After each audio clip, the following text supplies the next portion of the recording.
The silence she left behind news hit quietly. No cameras. No press release. No farewell concert or movie premiere. Ana de Armas had simply ... vanished. No one in Hollywood knew where she'd gone. Her phone was off. Her team gave vague statements. Some said she was just taking a break, so others said nothing at all. But the silence left behind was loud. Keanu Reeves was sitting in his small garden behind his house in the hills when he heard it was late afternoon. The sun was hanging low, washing everything in soft gold. He was sipping coffee, still in the dark clothes he had worn for an early morning shoot, when his assistant dropped the news. "She's gone," they said gently. Watching his face, Keanu paused, then gave a small nod. "How gone?" His assistant didn't answer right away. He only handed him her last text message, short, quiet, strange. Simply said, "I can't keep pretending anymore. Thank you for always being real." He read it twice. Then again, Keanu had known Ana for years. Their friendship had grown in spaces between the madness in green rooms, quiet trailer lunches after long nights on set, and walks taken when the city was asleep. They had shared long conversations about fear, fame, and the feeling of being surrounded but deeply alone. She had once told him, "Sometimes I feel like people only want pieces of me, never the whole." Now she was gone, and it didn't feel like a vacation. It felt like something deeper, something sad. He called her, no answer. Again, voicemail again, silence. He didn't tell anyone what he planned. The next morning, Keanu left his phone behind and drove his old motorcycle out of the city. No destination, only instinct. He remembered the kinds of places she used to talk about. Small towns, places with real people. Coffee that tasted burnt. Wind that didn't smell like money. 3 hours later, he pulled into a dusty road off Highway 395. A sign half swallowed by ivy read, Mount Edith Pop, 871. The air was dry and clean. The kind of place where people said hello without asking who you were. Keanu stopped at the first place he saw, a small roadside café made of wood and rust, with a faded blue sign that read Melba's. Inside, there were only 3 customers and a waitress wiping down the counter. Keanu took a seat near the window. He ordered black coffee, then looked out at the hills. It's quiet and wide. He didn't know what he was looking for until he heard a voice behind the counter say, "We're out of cinnamon rolls, but the banana bread's still warm." It wasn't just the voice. It was the way she said it, soft, familiar. He turned slowly, and there she was. Ana de Armas, no makeup, her hair pulled back into a loose braid, wearing a simple red apron, and smiling at an old man asking for extra cream. For a moment, the world felt tilted, like something had cracked open in time. Ana hadn't seen him yet. She was focused on pouring coffee, gently chatting with the old man who clearly came in every morning. There was something in her face that wasn't there before. Peace. Or maybe sadness, wearing the face of peace. Keanu stood up. She looked over. Mid-dash pour, her eyes froze. The coffee overflowed. "Keanu," she whispered, her voice nearly breaking. He didn't move. Neither did she. Then slowly she set the pot down, walked around the counter, stood in front of him. He noticed her eyes were red. Maybe from the wind, maybe not. "What are you doing here?" she asked softly. "I was just driving," he said. A long silence passed between them. Then, without a word, Ana took his hand. Not as a greeting, not for show, just to feel that he was really there, like an anchor. "Come," she said. "I only get 15 minutes. She led him outside around the back of the cafe, where 2 rusted chairs sat beside an old vending machine. "I didn't want anyone to find me," she said. "I wasn't trying to," he replied. "Then why are you here?" Keanu looked at her. "'Cause you sounded like someone who needed to be found." Ana sat down slowly, her hands shaking slightly. "I didn't leave to make a statement. I left because I was losing myself. Every time I looked in the mirror, I saw someone I didn't recognize, someone everyone else had built, but not me." He nodded, letting her speak. "Hollywood loved the version of me they created, not the real one." The real one was tired, lonely. I felt like a ghost wearing a beautiful mask. And I didn't want to die that way. Keanu didn't try to offer advice. He just listened. You were the only one who ever asked how I was really. Doing not what I was working on, not what dress I'd wear, just ... me. Keanu's voice was quiet. You mattered. You still do. Anna looked at him, her eyes full, but I disappeared. People don't disappear when they're loved, he said. They sat in silence. Two friends, no cameras, no pressure. Just truth then. Sudden sound. A loud screech from the front of the café. They stood up quickly and walked around the corner. A truck had crashed into the edge of the parking lot. A young boy was screaming inside, his mother stuck behind the wheel. Anna and Keanu rushed forward. Without thinking, Keanu pulled open the back door and got the boy out. Yana was already helping the woman, whose leg was caught under the dash. The cafe owner and a few locals ran over. Someone called an ambulance. Someone else brought water. Within minutes, it was chaos. And yet, the kind that brings people together.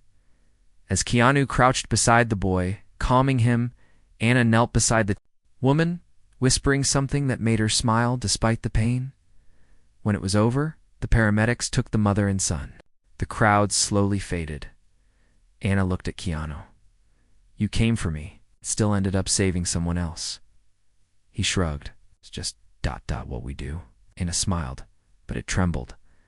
I don't know what comes next, she said. Then don't rush. He replied, just sit, breathe, and let it come to you. She looked away, her voice a whisper. Would you? Stay a little while. I can do that. They walked back inside the cafe, and as the sun dipped low once more, lighting the wooden floors in orange and gold, something quiet settled between them. Not answers, not promises, but presence, and that sometimes was the beginning of healing. The quiet between questioned Shane next morning. The sky over Mount Edith was a pale blue, soft and silent. The kind of sky that didn't expect anything from anyone. Keanu Reeves sat alone on the small bench outside Melba's. His coffee was cold, untouched.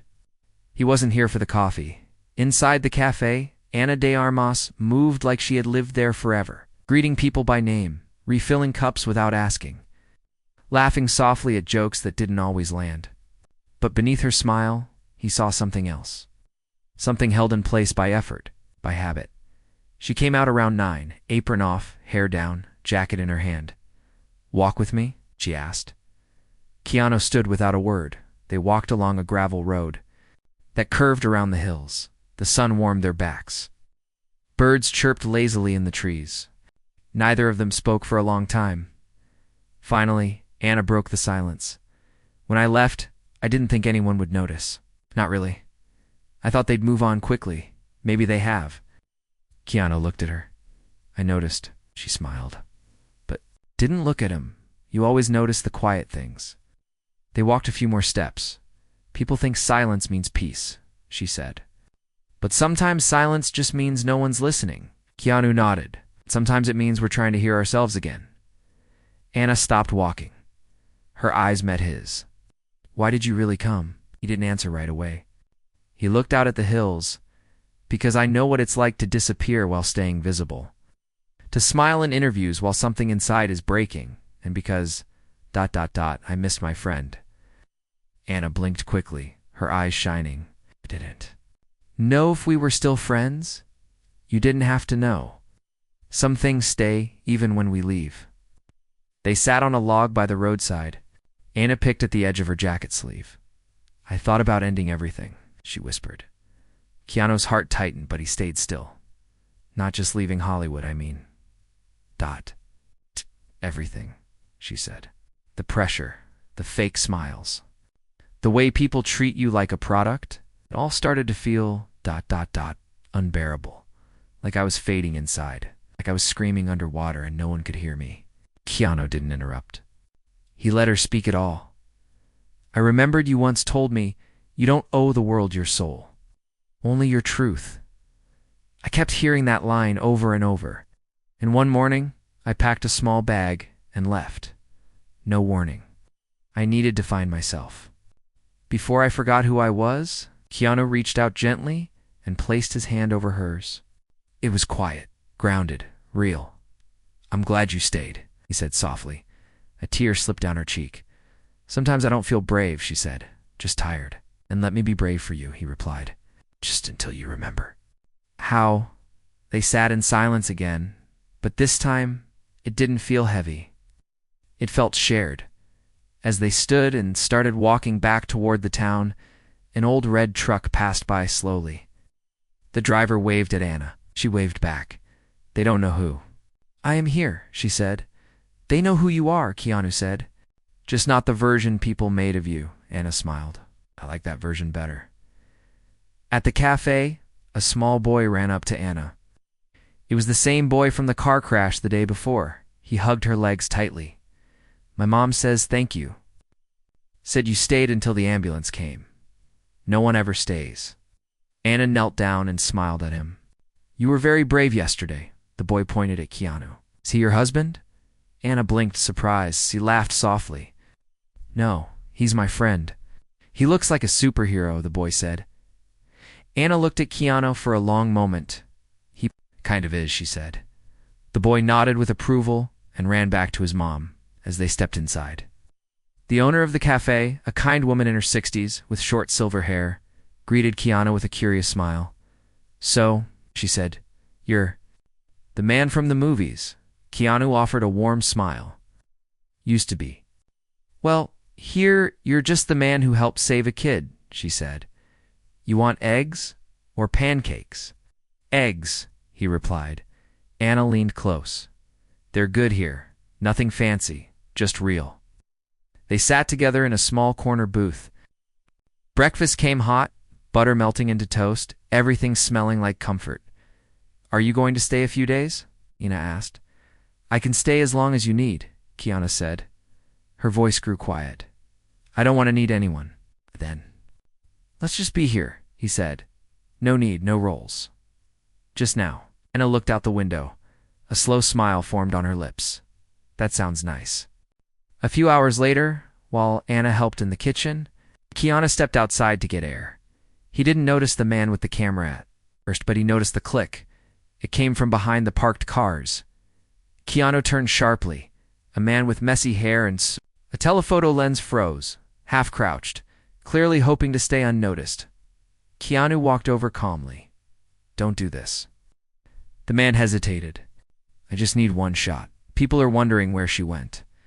She disappeared, man. She didn't disappear, Keanu said. She escaped. Same thing, the man replied. Keanu's single quotes eyes hardened. No. It's not. She's trying to. Breathe. Don't steal that from her. I'll pay you, the man said quickly. Or her. A cut of the story. Come on, you could both. Keanu stepped closer. Put the camera away and leave. The man looked at him. Or what? Or. I'll remind you what it means to be human. For a long moment, the man didn't move. Then he quietly backed away, got in his car, and drove off. Anna came outside just as the dust settled. What happened? Nothing, Keanu said, but she knew. And she smiled. Because sometimes, silence. It wasn't emptiness. It was protection that evening. They sat on the porch together, the sun painting the horizon in soft fire.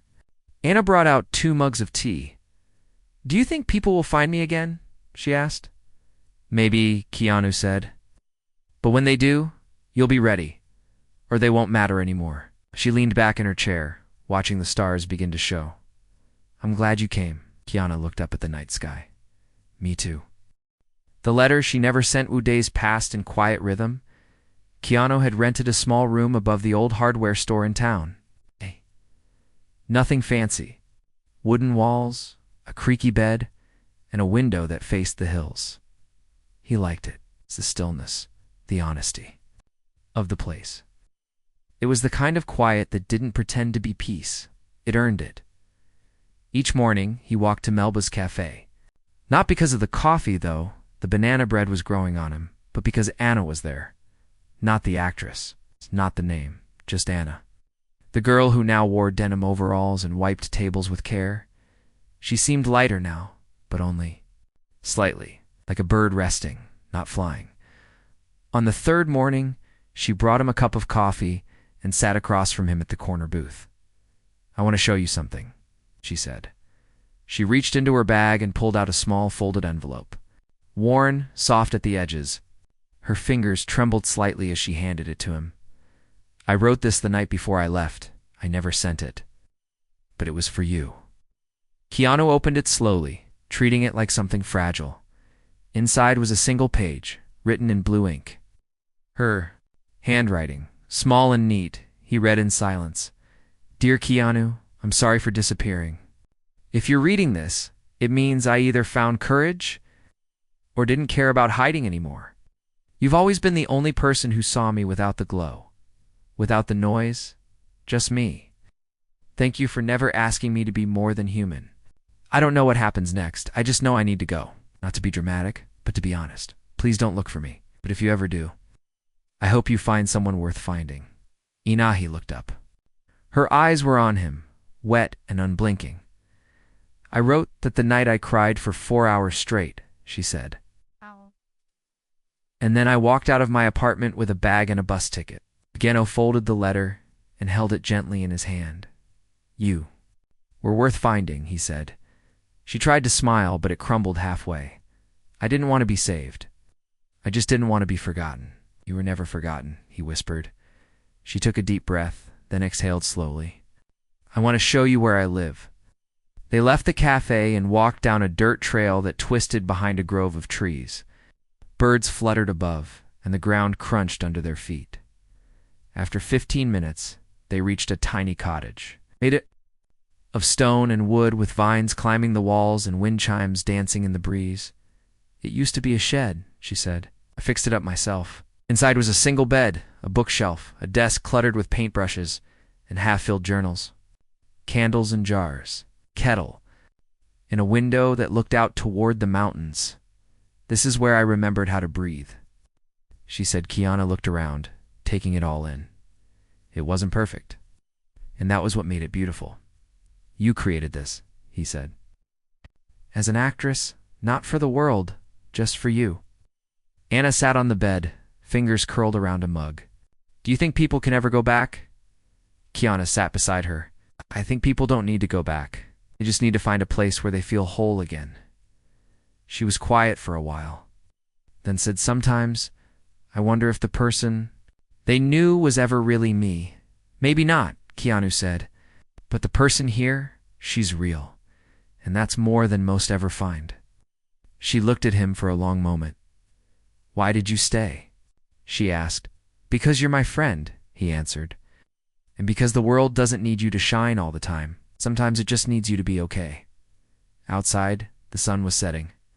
Golden light filled the room. Anna reached across the space between them and took his hand again.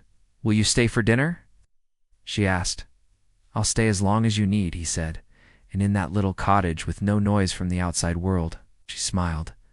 Not because she was healed, but because she didn't feel alone anymore. The past at her doorstep. A week had passed since Keanu arrived in Mount Edith. He had learned the names of the locals: Melba, the cafe owner; Jake, the old mechanic who always smelled like motor oil; and Mrs. Vaughn, who made pies and talked. To her cat, like it was her grandson, every day was slow, honest, bad and small in all the right ways. Anna's laughter had begun to return. Not all the time, not in full. But pieces of it would slip out soft, unexpected, like light through the cracks of a healing wall. Keanu didn't press her with questions. He just stayed. Sometimes talking, sometimes just listening, sometimes walking beside her in silence, through the trees. And sometimes silence was the loudest comfort. Then one afternoon, the peace was broken. Anna was cleaning tables when she froze. Staring out the window, Keanu followed her eyes. A sleek black car had pulled up. A man stepped out. Expensive shoes, sunglasses. His posture said, "I belong everywhere." Ina's breath caught in her throat. "Who is he?" Keanu asked quietly. "His name is Daniel. Used to be my agent." Keanu watched as the man walked toward the cafe, phone in one hand, annoyance on his face. "Anna," he called out, pushing through the door like he owned it. Everyone in the cafe looked up. Conversation stopped. Anna wiped her hands and stepped forward slowly. "What are you doing here?" she asked, her voice calm but tight. Daniel took off his glasses and gave her a practiced smile. "I've been looking for you everywhere. Do you have any idea what kind of panic you caused? You just walked out in the middle of your career? No explanation? No closure? The studio's furious. Your last film's release has been delayed. Your name's everywhere." "And I didn't ask for that," she replied. "Of course you didn't," he said. "But you made a commitment. People depended on you. You don't just disappear because you're tired." Anna took a slow breath. "I didn't disappear. I escaped." Daniel scoffed. "From what? Success fans? Millions of people who love you?" "No," she said. "From people who only loved the idea of me." The room was silent. No one interrupted. Even Melba stood still behind the counter, her eyes soft but alert. Daniel looked around, clearly uncomfortable. "You don't belong here," he said. "Come back. Take a few weeks off. Fine. Do a podcast. Write an open letter. But this? Living in a shack and serving pie?" Keanu stepped forward. "She's not serving pie. She's living her life." Daniel turned. "Oh, look who it is. Quiet philosopher. What are you doing here? Playing bodyguard now?" Keanu didn't blink. "I'm here because she matters. Not to the media, not to studios. Just to the people who actually see her." Daniel looked back at Anna. "Can't seriously be thinking of staying. You were made for more than this." Anna stepped forward, her voice steady now. "No, I was made for more than you. More than people who measure worth by headlines." Daniel's smile dropped. "I came to help you," he muttered. "You came to fix your own mess," she said. "But I'm not a mess. Not anymore."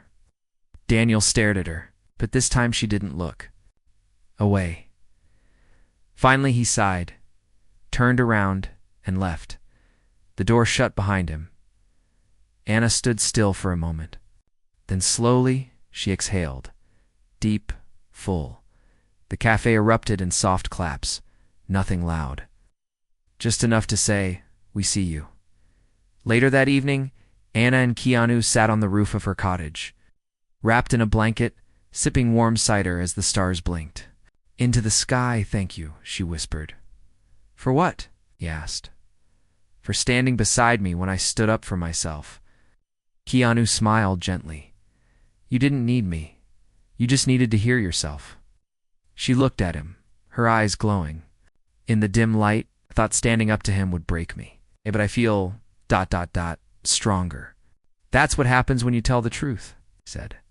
Anna rested her head on his shoulder. "I don't know where this story goes," she murmured. "You don't need to," Keanu replied. "Just keep writing it."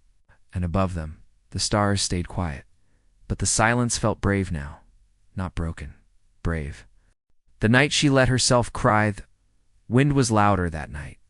Not violent. Just restless. Like it was searching for something. Anna sat by the window of her cottage, knees tucked to her chest, staring out into the black. Keanu was asleep in the small guest bed across the room. He had stayed again, not because she asked, but because it had quietly become normal. His presence was steady, like the moonlight through the trees.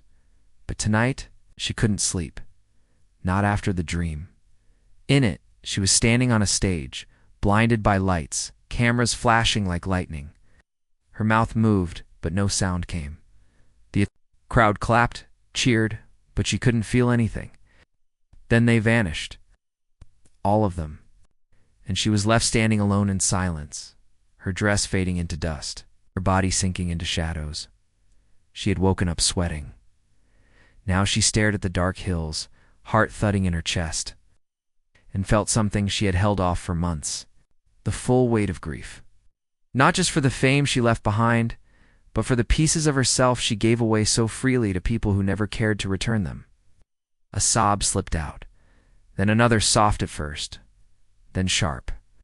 Then shaking, Keanu stirred, sat up, saw her curled at the window. He didn't ask, didn't speak. He simply walked over, knelt beside her, pulled her into his arms. Anna didn't resist. She buried her face in his shoulder and let it all go. I don't know who I am anymore, she whispered. You don't have to know tonight, he replied. I gave everything to them. My image, my smile, even my pain. And when I couldn't give more, they just moved on. Keanu didn't offer advice, didn't try to fix it. He just held her. Because sometimes people don't need answers. They just need to be held while they fall apart. You're not broken, he said after a while. You're tired. There's a difference. She nodded against him. What if I never go back? She asked. Then you don't, he said. And the world will adjust. What if they forget me? Keanu gently took her face in his hands. Anna, the right people won't. Her breath slowed, her tears stopped, and for the first time in months, she didn't feel ashamed of crying. She just felt lighter in the morning. The storm had passed. Anna stepped outside barefoot, the grass still wet with dew. The air smelled new, and so did she. Keanu followed, stretching. You look different, he said. I feel different, she replied. Like I finally emptied something that was poisoning me. They made breakfast together. Eggs, toast, fruit. Nothing fancy. But it tasted better than any hotel spread she'd ever had. After they ate, Anna pulled out a notebook. What's that? Keanu asked. Something I used to do, she said. Before red carpets and scripts. Before interviews. She opened. The notebook, blank pages stared back. Then she wrote, I am not what they remember. I am what I choose to become. I am not leaving. I am returning to myself. She tore the page out and taped it above the door. Keanu smiled. So what now? He asked. Now, she said, I build a life I don't need to escape from. They drove into town that afternoon. Not as celebrities. Not as characters. Just as two people, side by side. Anna stopped by the bookstore and bought 3 novels. Then they walked to a field behind the church and laid on the grass. Reading and pointing out shapes in the clouds. That one looks like a camera, Keanu said. Ooh, Anna groaned. Get it out of here. He laughed. Then a shadow passed over them. They sat up. A small crowd was gathered nearby, phones in hands. Someone had found her. Keanu stood, shielding her without thinking. Not now, he said to the strangers. But the cameras didn't stop Anna. Stood beside him. At first, she looked scared. Then she looked strong. She stepped forward. Put your phones away, she said gently. I'm not a secret. I'm just a person. If you want to say hello, but don't steal this moment. For a second, no one moved. Then slowly, hands lowered. One woman stepped forward, no phone in sight. Thank you for your last film. It helped me through a divorce. Anna nodded. Thank you. A man said you were honest. That's what matters. She smiled, then walked away. Not hurried, just calm. The crowd didn't follow. They just watched her go. Not as a star, but as someone brave enough to choose peace over attention. The road she didn't know she'd Tokyo a month later. Mount Edith looked exactly the same. The hills were still green and quiet. Melba's café still opened at sunrise. Jake still cursed at rusty engines. The wind still whispered through trees, like it knew everyone's secrets and kept them. But something inside Anna had changed. The days no longer felt borrowed. They felt earned. She wasn't counting the hours until she could hide again. She wasn't waiting for the world to forget. She was remembering how to live without apology. Keanu still stayed in the little room above the hardware store. He still walked to the cafe every morning, sometimes with her, sometimes after. They didn't talk about how long he would stay. Neither of them needed to. His presence wasn't measured by time. It was measured by care. One morning, Anna handed him a small envelope across their cafe table. What is this? He asked. An invitation, she said. He opened it. Inside was a handwritten note. Dear me, I forgive you. I understand why you ran. I love the person you are becoming. Keanu looked up. It's for me, she said softly. But also for you, because you reminded me I was worth returning to. He folded it carefully, like it was something sacred. So what happens next? Anna breathed in deeply. "I've decided to teach a class," she said. Keanu's eyebrows rose. "A class. Acting. Not for fame. Not for films. Just for expression. For healing. For kids, teens, anyone who needs to find their voice again." Keanu smiled. "You're turning your pain into a lantern. And you helped light the flame," she said.